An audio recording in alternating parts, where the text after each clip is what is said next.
Iisa-isa niya na kami. Hindi mangyayari yun. Magdasal ka na. Father, bakit po isa-isa kami namamatay? Dahil po ba sa rosaryo sa kamay ng nanay namin na nakalibing na hindi namin naputol?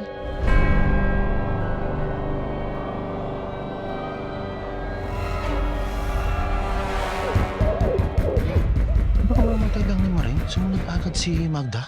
Di ba parang kumahiin yan?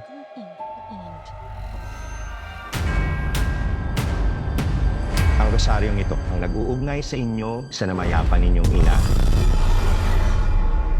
Kaya kayo iniisa-isa.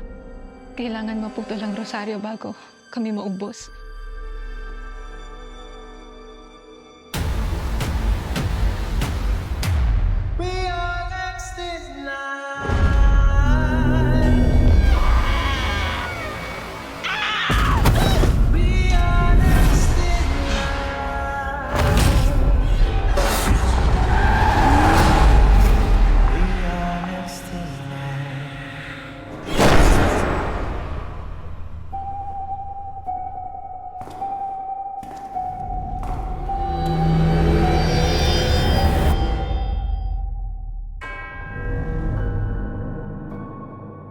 Iisa-isa niya na kami.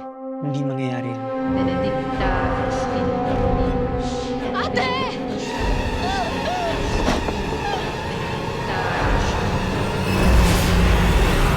We are next in line.